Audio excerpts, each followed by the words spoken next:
Hello, good morning class. Hindi की कक्षा में आप सभी का स्वागत है।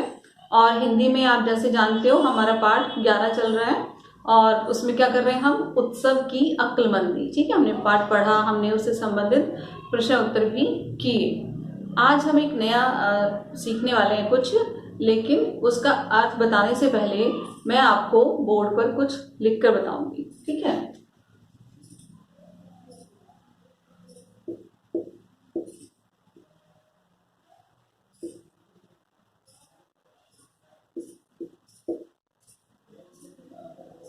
देखिए मैंने यहाँ बोर्ड पर दो शब्द लिखे हैं। क्या क्या है दोनों?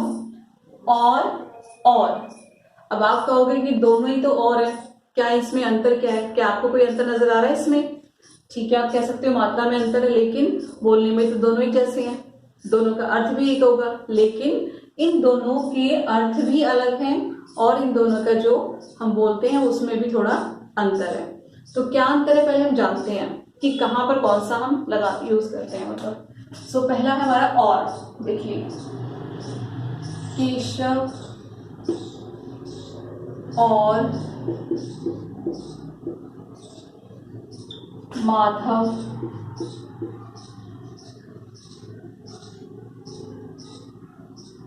खेल रहे हैं। केशव और माधव खेल रहे हैं। ठीक है, दूसरा है हमारा और। तो मीना कमरे की और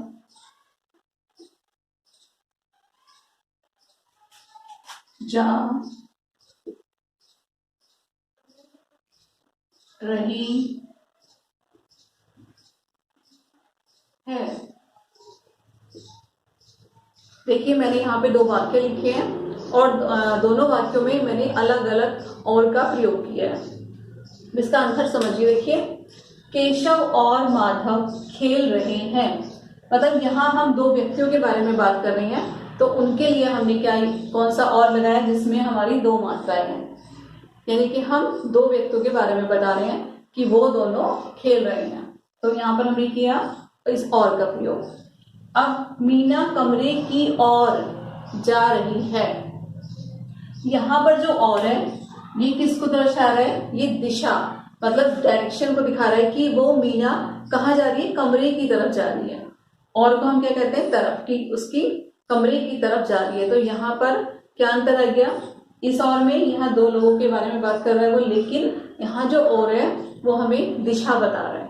ठीक है, तो जैसा आपने देखा कि इन दोनों के बोलने में फर्क है और इन दोनों के अर्थ भी अलग है। तो आज का जो हमारा टॉपिक है वही है कि एक जैसे लगने वाले शब्द, लगने में एक जैसे लगते हैं लेकिन इनके अर्थ क्या होते हैं? अलग अलग होते हैं। तो आज का हमारा टॉपिक क्या है? क्या हमारा है? एक जैसे लगने वाले शब्द। एक जैसे लगने वाले शब्द। देखिए अब एक शब्द और हम देखते हैं। मैंने लिखा यहां पर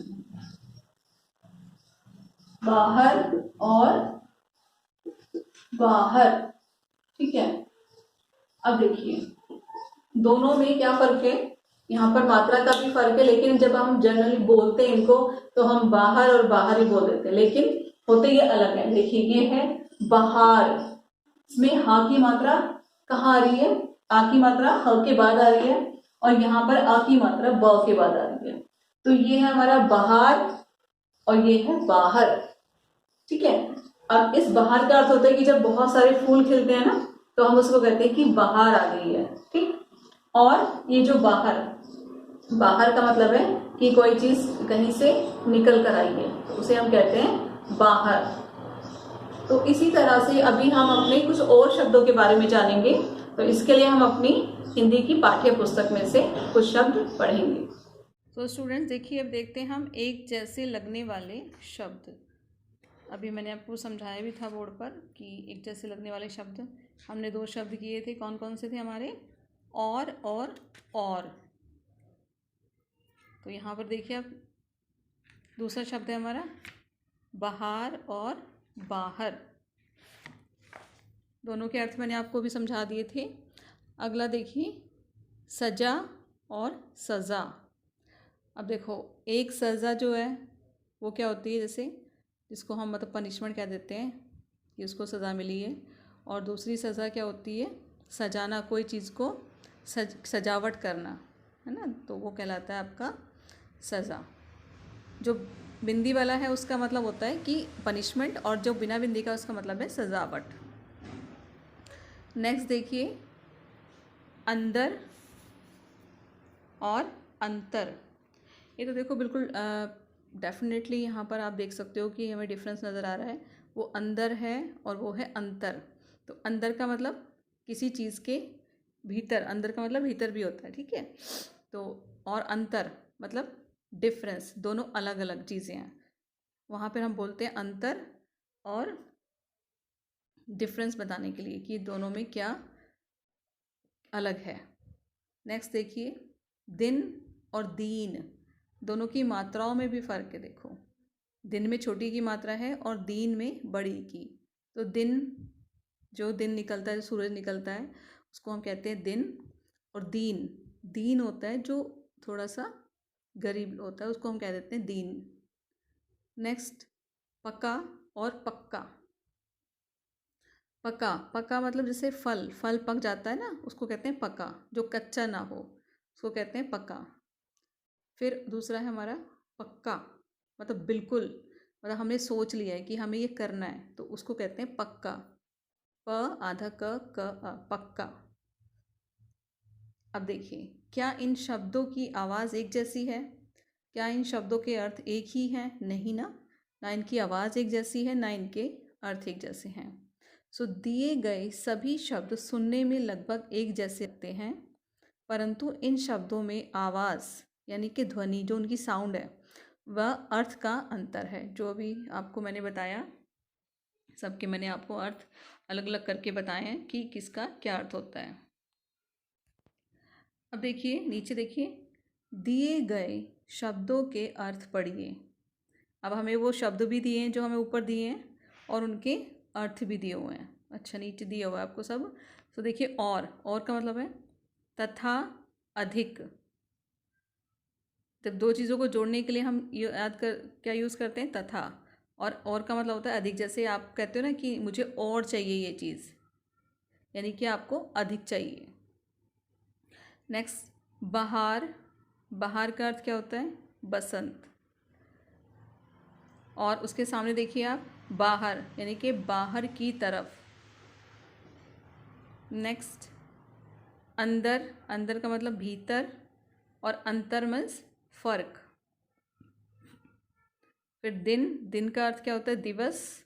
और दीन, गरीब। नेक्स्ट, सजा। सजा यानी कि सजा हुआ, सजावट। और दूसरा है सज़ा, बिंदी लगी जिसमें, वो है आपका दंड। नेक्स्ट, पका, जो कच्चा ना हो। और दूसरा है आपका पक्का, यानी कि मजबूत, तय। तो ये कुछ ऐसे शब्द थे जो जिनकी ध्वनि एक जैसी लगती है, लेकिन उनके अर्थ में क्या होता है? अंतर होता है। अब बेटा नेक्स्ट पेज पर आइए आप। नेक्स्ट पेज पे देखिए, हम करेंगे आओ करें 4। तो आओ करें 4 में आपको क्या दिया गया है? दिए गए शब्दों को उनके अर्थ से मिलाइए। हमें कुछ शब्द दिए गए हैं, हमें उनको उनके अर्थ से मिलाने हैं। तो हमने अभी पढ़ा ही था, तो हम उनके अर्थ से मिलाएंगे। तो पहला शब्द है हमारा और, दूसरा है नीचे अंतर, फिर दीन, फिर बहार, फिर पक्का। और दूसरी तरफ देखिए, गरीब, दिशा, बसंत, मजबूत और फ़र्क। अब हम इनको इनके अर्थ से मिलाएंगे। तो पहला शब्द हमारा और है। और का क्या अर्थ होता है? दिशा। नेक्स्ट, अंतर। अंतर का क्या अर्थ होता है? फर्क। अगला शब्द दीन, तो दीन का क्या अर्थ है? गरीब। अगला शब्द बहार, बहार का अर्थ बसंत। नेक्स्ट है हमारा पक्का, पक्का यानी मजबूत।